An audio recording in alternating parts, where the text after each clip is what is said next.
Oi, alunos! Hoje nós vamos falar sobre processos de divisão celular, a meiose e a mitose, né? São processos onde as células se dividem para multiplicar suas informações, tá? Só que existem algumas diferenças entre a meiose e a mitose. Então vamos. Na mitose, nós temos divisão de células que nós chamamos de somáticas, ou seja, são as células que compõem todo o corpo. São células do sistema, ou seja, célula óssea, uma célula de um músculo, a célula da pele, a célula de um órgão. Então, o processo da mitose vai ocorrer nessas células, que nós chamamos de somáticas, tá?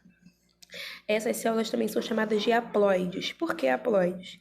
Porque elas vão apresentar o total de cromossomos que o ser humano vai ter ou um outro determinado animal. Por exemplo, o ser humano apresenta 46 cromossomos. Então, no processo da mitose, se você pegar uma célula do estômago, ele vai ter que apresentar 46 cromossomos. Se você pega uma célula da pele, também tem que apresentar 46 cromossomos. Porque elas vão ter o total das informações, tá? Então, esse processo vai acontecer a vida toda.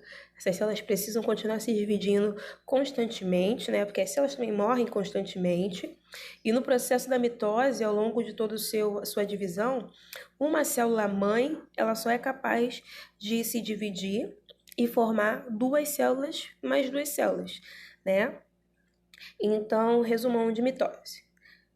É a divisão celular de células somáticas, ou seja, aquelas células que somam o nosso corpo, ou seja, células haploides, como célula do estômago, célula da pele, do intestino e por aí vai.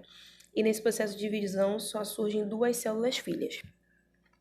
No processo da meiose, nós já temos uma diferença, porque na meiose, como diz a palavra, vem de metade, tá? Então, o primeiro ponto a entender é que na meiose só vai ocorrer em células sexuais, ou seja, nos gametas, ou no óvulo ou no espermatozoide.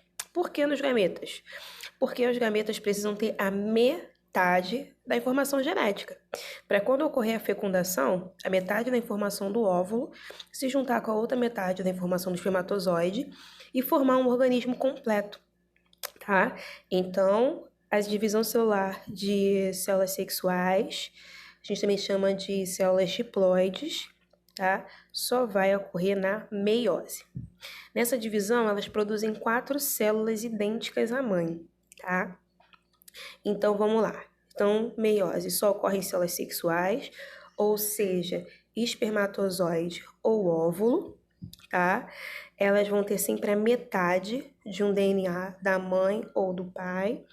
E nesse processo tem que ter a metade, porque assim vai produzir então um ser completo.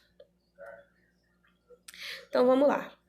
Isso aí são exemplos de meiose e mitose, como é que ocorre a divisão celular, tudo bem? Lembrando então, na mitose, gera 2 células completinhas, com informação total de 46 cromossomos, e na meiose, surgem 4 células no final, com a metade da informação. Então, por exemplo, vamos supor que o ser humano, então, tem 46 cromossomos. Então, nas células do estômago, vamos encontrar 46 cromossomos. Nas células da pele, 46 cromossomos. Nas células do intestino, 46 cromossomos. E nas células sexuais, óvulo e espermatozoide, 23 cromossomos, para quando ocorrer a fecundação, nós temos um indivíduo completo, sem nenhuma formação de nenhuma doença cromossômica ou genética. Tudo bem? Então é isso.